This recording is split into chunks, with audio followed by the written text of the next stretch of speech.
Halo teman-teman dan Miss Vita, apa kabar? Semoga kita semua sehat selalu ya. Kami akan menjelaskan materi tentang Politics of Difference, yang dimana di dalam materi tersebut akan membahas tentang postkolonialisme, feminisme, dan rasisme. Selamat menyimak. Politic of Difference atau politik perbedaan merupakan suatu gagasan yang melihat bagaimana sistem-sistem kehidupan sosial dan politik dalam masyarakat terbentuk akibat adanya perbedaan. Dalam kehidupan sosial, kita mengenal istilah kasta dan golongan. Istilah ini pernah populer dan digunakan sebagai sebuah tradisi dalam menempatkan kelompok-kelompok tertentu pada bagian-bagian yang sudah ditentukan. Nah, tradisi ini membentuk sebuah hukum dan norma-norma sosial yang mengartikan hak-hak istimewa dan kewajiban secara berbeda terhadap kelompok yang berbeda pula. Nah, pembedaan ini diklasifikasikan lewat perbedaan seks, ras, agama, kelas, dan kedudukan. Seiring berkembangnya pola pikir dan pengetahuan manusia, konsep pemikiran tersebut mendapat pertentangan. Mereka yang menentang pemikiran tersebut memiliki pemahaman bahwa semua orang itu sama, karena memiliki kemampuan dan perasaan moral yang sama. Nah, pemikiran ini melahirkan sebuah ide dan gagasan terhadap dunia, terkhususnya dunia hukum dan politik, yaitu di mana semua orang harus memiliki hak politik dan sipil yang setara. Pola pikir tersebut menciptakan sebuah budaya baru yang perlahan membuat sistem sosial di masyarakat menjadi lebih kompleks. Nah, the politics of difference ini dapat dianalogikan sebagai sebuah rumah begitu bagi tindakan-tindakan ketidakadilan di kehidupan sosial dan politik.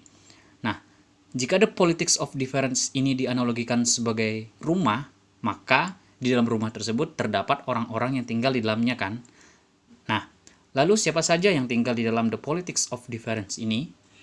Yang tinggal di dalam rumah, dalam tanda kutip tersebut, the politics of difference ini adalah isu-isu ketidakadilan yang berkaitan dengan seks, gender, dan ras. Isu-isu sosial tersebut akan lebih kita dalami dan dijelaskan oleh teman-teman saya selanjutnya. Teori pasca kolonial. Secara garis besar, teori postkolonial atau postkolonialisme melihat kebudayaan setelah terjadinya kolonial. Teori pasca kolonial mengajukan pertanyaan tentang bagaimana budaya menciptakan identitas setelah penjajahan, tentang penaklukan pengetahuan dan sejarah orang-orang terjajah, tentang penggunaan dan penyalahgunaan pengetahuan tentang orang-orang yang dijajah oleh orang barat, dan tentang cara-cara kreatif yang ditanggapi oleh orang-orang yang terjajah dan sebelumnya terjajah. Menurut Ratna 2008, teori postkolonial memiliki arti penting. Teori ini dianggap mampu memecahkan atau mengungkapkan masalah yang tersembunyi di balik kenyataan yang pernah terjadi. Sarjana komunikasi telah mengambil teori pasca kolonial terutama untuk mengkritik eurosentrisme, baik keilmuan maupun keyakinan tentang praktik komunikatif dan retoris dan untuk memusatkan pengetahuan yang dihasilkan dari lokal dan mata pelajaran lain. Munculnya teori pasca kolonial. Banyak belahan dunia telah terkena dampak kolonialisme dan terus dibentuk melalui hubungan neokolonial dan berbagai macam imperialisme budaya. Salah satu lintasan sejarah teori pasca kolonial kontemporer menandai adanya asal-usul pada Perang Dunia II, dengan kemerdekaan India dari Inggris sebagai salah satu ciri khas usaha ilmiah.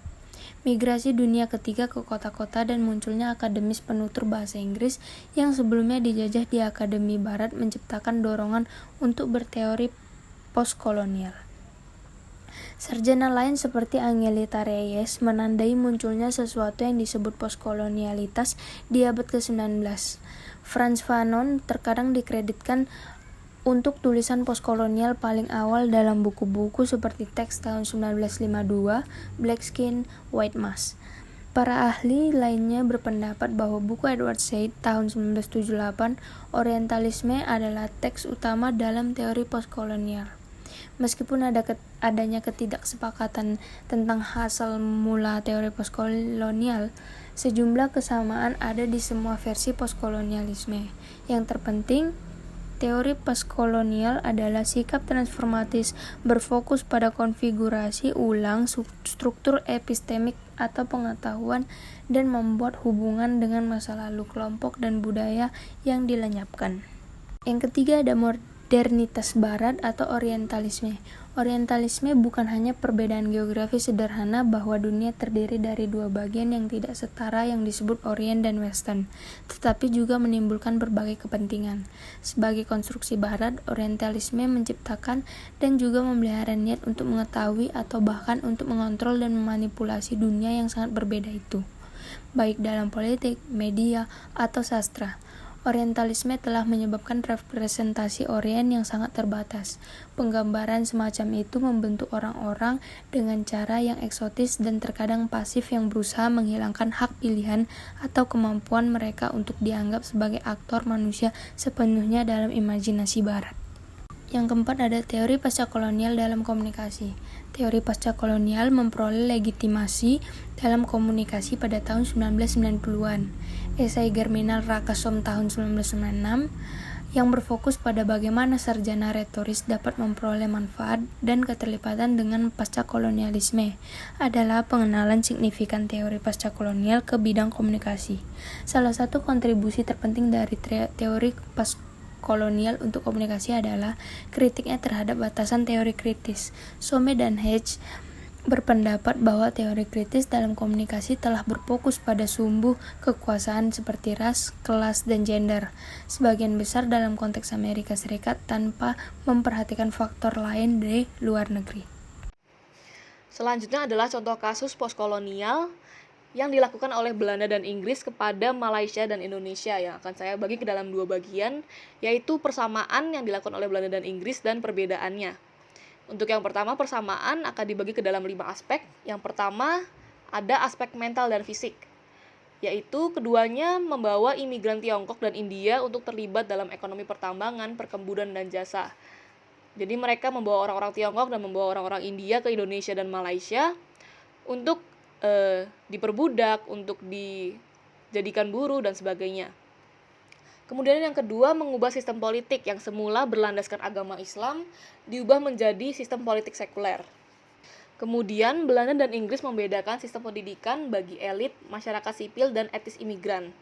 Mereka membagi-baginya ke dalam 3 bagian supaya bisa dimanfaatkan dengan baik, dalam artian misalkan jika semuanya berpendidikan tinggi, maka mereka takut untuk apabila orang-orang berpendidikan ini menjadi tahu gimana sih caranya untuk mengusir penjajahan, mengusir Belanda dan Inggris dari negara mereka. Kemudian untuk masyarakat sipil, mereka lebih memanfaatkan untuk penindasan, jadi digunakan untuk sebagai buruh, digunakan sebagai budak, dan sebagainya. Kemudian Belanda dan Inggris juga mengutamakan hukum adat dibandingkan agama. Padahal di kedua negara, di Malaysia dan Indonesia, hukum adat juga pada mulanya dilandaskan oleh agama Islam. Tapi oleh Belanda dan Inggris, mereka lebih memposisikan pemuka adat lebih tinggi dibandingkan ulama. Nah, di bagian mental dan fisik ini, perbedaannya antara Belanda dan Inggris adalah Belanda lebih brutal dan tidak menyembunyikan sejarah. Dalam artian, mereka tuh nggak malu gitu loh kalau mereka menindas Malaysia dan Indonesia. Sedangkan kalau Inggris, mereka nggak terlalu brutal, nggak terlalu banyak kekerasan, dan lebih banyak diplomasi. Selanjutnya adalah aspek hasil bumi. Belanda dan Inggris sama-sama merampas hasil tanah bumi Malaysia dan Indonesia, tetapi untuk Belanda mereka lebih memonopoli dengan jumlah yang besar.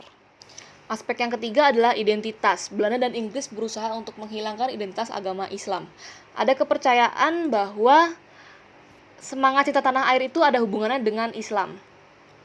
Ada 4 unsur yang berkaitan dengan kepercayaan tersebut, yaitu iman, diri, bangsa, dan tanah air. Iman berdiri di atas diri berdiri di atas ras, dan ras harus berdiri di atas tanah air. Jadi anggapannya adalah manusia itu membutuhkan kebebasan dan kemerdekaan untuk bisa memiliki agamanya. Demikian pula sebuah negara, sebuah bangsa itu perlu bebas dan perlu merdeka sehingga di dalam bangsa tersebut agama itu bisa ditegakkan. Selanjutnya ada aspek artefak.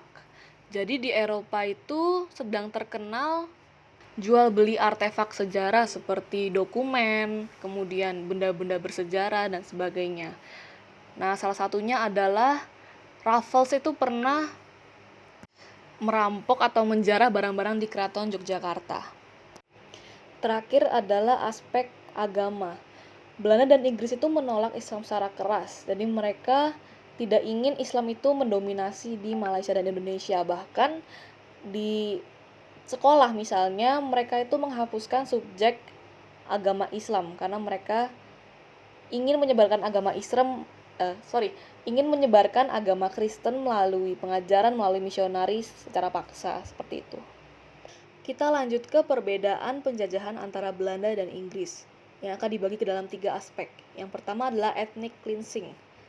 Ethnic cleansing itu adalah memusnahkan sejumlah masyarakat atau pada etnis tertentu. Nah, perbedaan antara Belanda dan Inggris adalah Belanda itu lebih menggunakan kekerasan seperti pemusnahan dan pembunuhan, penyiksaan dan sebagainya.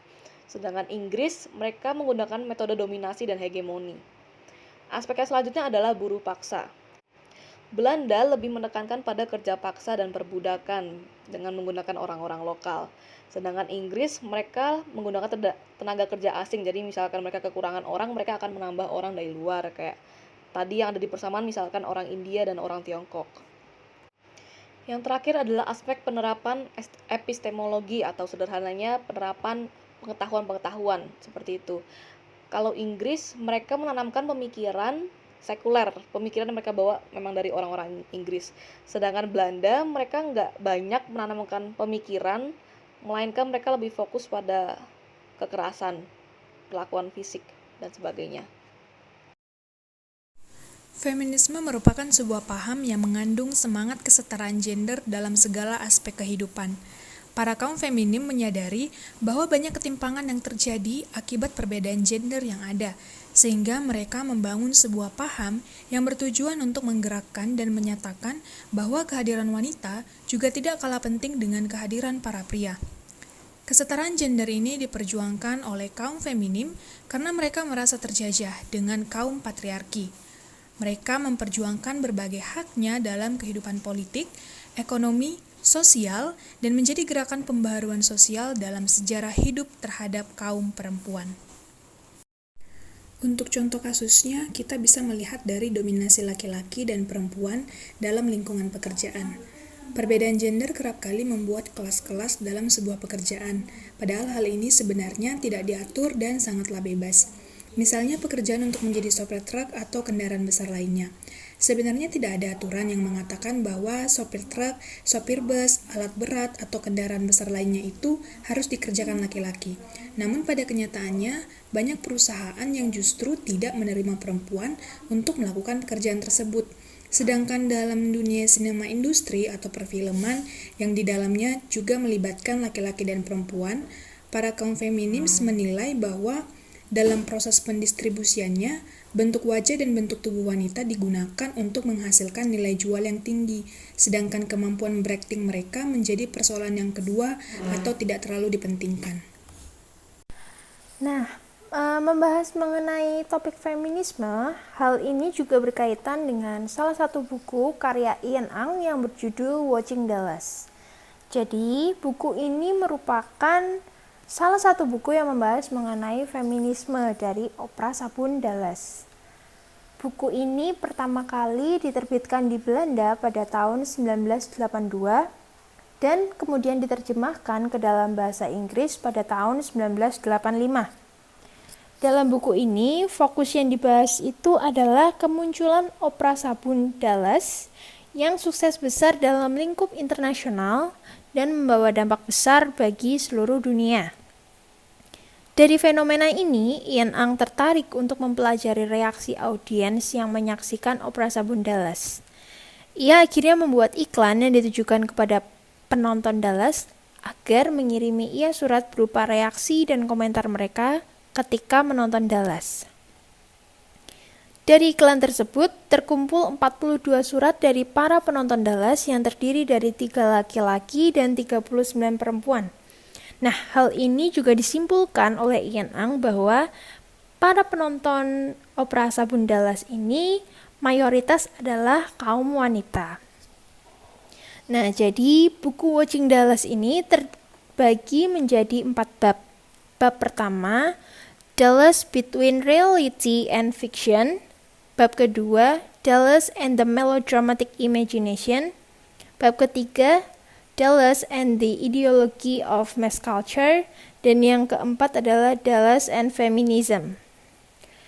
Ian Ang menggambarkan cara bermain opera Sabun Dallas sebagai tragic structure of feeling, karena bermain dengan emosi kebahagiaan sekaligus kesengsaraan yang tiada ujung. Nah, untuk mendapatkan emosi yang ditampilkan dalam opera, para pemain harus memiliki modal budaya, yaitu yang berupa imajinasi melodramatis. Imajinasi melodramatis ini merupakan cara pandang dalam kehidupan sehari-hari yang berkaitan dengan rasa sakit atau kebahagiaan. Dalam hal ini, Dallas berhasil mewujudkan imajinasi melodramatis itu kepada para penonton, dan Ian Ang mengatakan bahwa imajinasi melodramatis ini paling sering dimiliki oleh wanita. Imajinasi melodramatis ini membuat penonton menyukai Dallas. Ian Ang melihat bahwa dalam opera Sabun Dallas ini, wanita dilihat sebagai korban pasif yang ditampilkan dalam cerita opera Dallas, dan kebahagiaan para wanita justru diabaikan karena dalam cerita ini tokoh wanita sering dibuat menangis dan bersedih. Nah, ini adalah salah satu sisi feminisme yang ditunjukkan dalam opera Sabun Dallas. Setelah kita membahas mengenai karya feminisme dari buku Watching Dallas, kita akan menuju ke studi kasus feminisme. Nah, pada kesempatan kali ini, kelompok mengambil contoh kasus dari Kamala Devi Harris yang merupakan wakil dari Presiden Amerika Serikat Joe Biden. Mereka dilantik pada 20 Januari 2021 lalu dan akan menjabat selama 4 tahun ke depan. Kamala Harris adalah wanita keturunan Native Indian sekaligus wanita kulit hitam keturunan Asia pertama yang berhasil menjabat sebagai wakil Presiden Amerika Serikat. Sebelumnya perlu diketahui bahwa di Amerika kesenjangan gender itu sangat tampak jelas. Kaum pria memiliki posisi yang lebih baik dibanding wanita. Seperti contohnya dapat dilihat dari berita yang dilansir oleh CNN Indonesia. Di situ dikatakan bahwa gaji wanita di Amerika lebih rendah dibanding pria. Kaum perempuan Amerika Serikat dibayar lebih rendah dari laki-laki untuk pekerjaan yang sama di semua industri. Dilaporkan bahwa para ayah mendapat rata-rata gaji tertinggi sekitar 918 juta, dibandingkan dengan gaji tertinggi ibu menikah yakni sekitar 632 juta, dan perempuan lajang dengan anak yakni 516 juta. Feminisme begitu tampak dari keadaan ini. Namun, dari kisah Kamala Harris ini kita dapat mengetahui bahwa kaum feminisme secara perlahan telah berhasil membuat sejarah baru untuk menempatkan posisi wanita agar sejajar dengan posisi pria. Hal tersebut dapat dilihat dari bagaimana Kamala Harris yang berhasil memenangkan suara terbanyak dalam pemilu AS dan dilantik menjadi wakil presiden perempuan AS pertama. Selanjutnya masuk pada materi rasisme. Pertama, ras merupakan produk budaya dan sejarah. Dalam cabang biologi, manusia tidak dikelompokkan menjadi berbagai jenis ras, melainkan hanya ada satu ras saja. Perbedaan yang sering kita lihat dari fisik seseorang merupakan pembagian yang ditekankan oleh rasisme. Ras termasuk dalam kategori budaya dan sejarah yang memfokuskan kepada pemaknaan bagaimana suatu hal menjadi bermakna, seperti pemaknaan adanya perbedaan warna kulit yang dimiliki oleh setiap orang, sehingga ras dikonstruksikan secara sosial, politik, dan ideologis demi mempertahankan kekuasaan. Dari sini, kita dapat melihat bahwa rasisme merujuk pada pemaknaan, bukan biologi. Mengapa demikian? Pada rasisme, biologi atau dalam wujudnya fisik manusia adalah objek penilaian. Rasisme terjadi karena adanya interaksi manusia, di mana pada saat berinteraksi, manusia akan menilai lawan bicaranya, atau disebut proses pemaknaan. Penilaian tersebutlah yang menjadi dasar terjadinya diskriminasi terhadap individu atau kelompok. Lalu, rasisme itu apa sih? Rasisme merupakan suatu kepercayaan akan adanya ras yang superior dan ras yang inferior.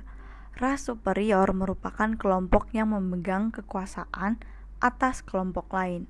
Sebaliknya, kelompok inferior merupakan kelompok yang dikuasai. Sama seperti yang dikemukakan oleh Gilroy dalam bukunya di tahun 2002, bahwa kerja keras yang akan menentukan definisi ras mana yang akan berlaku dan kondisi di mana mereka akan bertahan dan gugur. Hal ini tidak bisa ditafsirkan sebagai bentuk dari idealisme, melainkan hasil dari politik dan kekuasaan dengan melihat bagaimana kelompok diciptakan untuk selalu bermakna. Perlu diingat kembali bahwa ras dan rasisme tidak termasuk dalam fenomena alam atau suatu fenomena yang tidak dapat dihindari, melainkan kedua hal ini merupakan hasil dari sebuah tindakan dan interaksi yang dilakukan oleh manusia, sehingga mereka mempunyai sejarahnya sendiri. Dengan kata lain, ras dan rasisme merupakan produk dari budaya manusia yang tak jarang keduanya muncul dalam kehidupan masyarakat sebagai sesuatu yang tidak bisa dihindari. Selanjutnya, ada penyebab terjadinya rasisme. Yang pertama itu ketakutan. Ketidaksukaan atau ketakutan terhadap orang-orang yang berasal dari negara lain membuat individu melakukan tindakan-tindakan yang bersifat rasis, seperti kaum kulit putih yang merujuk pada bangsa Inggris menolak kedatangan kaum negro karena tidak ingin menghancurkan keturunan asli kaum mereka, serta kaum kulit putih memandang kaum negro sebagai kaum yang brutal dan keras. Akar dari rasisme dapat terlihat dari bagaimana susunan ide yang dibentuk dengan tujuan dan alasan tertentu. Penyebab kedua adalah mitos. Percaya akan hal-hal mitos menjadi salah satu faktor terjadinya rasisme. Mitos merupakan cerita rakyat di masa lampau yang bersifat sakral serta diungkapkan secara gaib. Beberapa kelompok tertentu percaya bahwa nenek moyang mereka merupakan keturunan dewa sehingga mereka menganggap dirinya istimewa dan tidak sama dengan manusia pada umumnya. Contohnya seperti di India, masyarakatnya dikelompokkan sesuai kasta. Kasta terendah adalah kasta Sudra, yang dimana orang yang termasuk dalam kasta ini menjalankan pekerjaan sebagai budak. Mereka dipekerjakan oleh golongan kasta yang lebih tinggi, yaitu kasta Brahma dan kasta Satria. Kemudian penyebab ketiga adalah materi dan kekuasaan.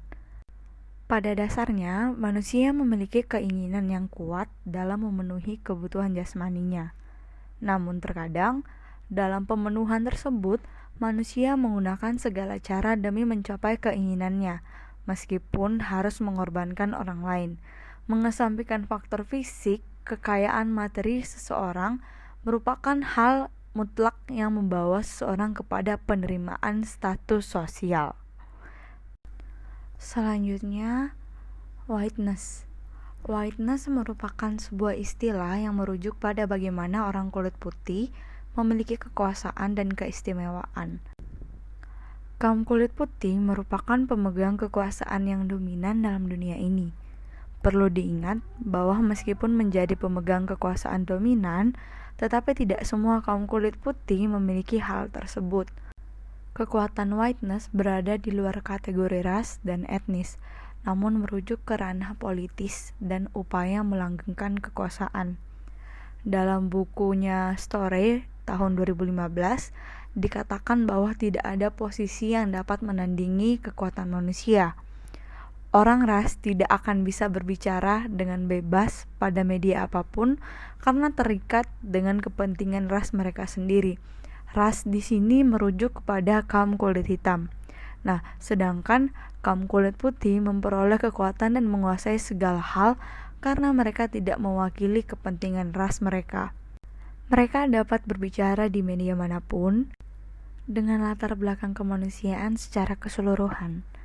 Dalam memperoleh kekuasaan ini, kaum kulit putih menggunakan etnis dan budaya sebagai perbandingan. Selain itu, kekuatan dan keistimewaan yang dimiliki oleh orang kulit putih disebabkan karena kaum kulit putih tidak terlihat mencolok dan bahkan sangat sederhana dalam melakukan aktivitas sehari-harinya. Kaum kulit putih tidak secara berkelompok dalam mempertahankan eksistensinya. Seperti kita dapat bisa melihat orang-orang memiliki kulit berwarna putih hampir di seluruh dunia dan mereka itu tersebar secara merata. Sedangkan kalau orang yang memiliki kulit berwarna hitam biasanya mereka itu tinggal mendiami daerah tertentu saja dengan jumlah anggota kelompok yang cukup banyak.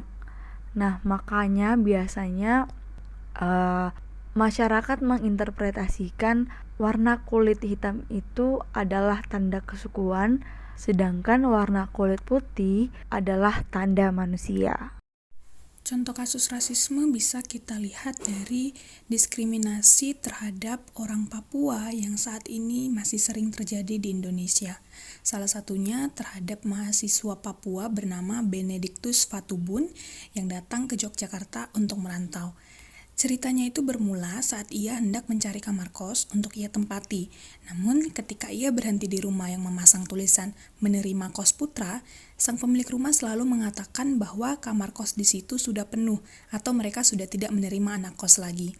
Ia tidak tahu pasti apa penyebab utamanya. Yang jelas, dia yang sudah diterima menjadi mahasiswa di salah satu perguruan tinggi di Yogyakarta sampai sebulan tidak kunjung mendapat tempat kos untuk ia tempati. Belakangan ini ia jadi mengetahui bahwa penolakan yang ia dapatkan pada saat itu adalah karena ia adalah seorang Papua. Dia banyak mendengar bahwa pemilik kos-kosan di Yogyakarta pada umumnya tidak ingin menerima orang Papua tinggal di kosannya karena mereka menilai bahwa orang Papua itu adalah orang yang sering membuat kekacauan. Mereka sering mabuk-mabukan, berkelahi, sering melanggar aturan lalu lintas, dan salah satu penyebab utamanya mengapa pemilik kosan tidak ingin menerima mereka adalah karena mereka pernah mendapat pengalaman bahwa orang Papua yang tinggal di tempat mereka itu sangat susah untuk membayar uang kosan, sedangkan pemilik kosan ingin pemasukan keuangannya itu lancar dan tertib. Namun, karena pengalaman tersebut, mereka jadi malas untuk berurusan dengan orang-orang Papua dan selalu menolak jika ada dari mereka yang mencari kamar kosong. Dari kasus ini, kita bisa melihat bahwa diskriminasi terhadap orang Papua, khususnya di kalangan mahasiswanya, itu masih sering terjadi di lingkungan masyarakat tempat mereka merantau. Padahal, jika kita melihat lebih jauh, tidak semua orang Papua sering membuat kekacauan dengan berkelahi atau mabuk-mabukan. Banyak juga dari mereka yang bersikap baik dan sopan terhadap masyarakat di sana. Namun, karena ulah beberapa orang yang sering membuat kegaduhan di sana, membuat masyarakat jadi menilai bahwa semua orang Papua itu sama, sehingga diskriminasi dan penolakan terhadap mereka pun masih terus terjadi sampai saat ini. Sekian presentasi dari kelompok kami. Jika ada kesalahan, mohon dimaafkan dan terima kasih.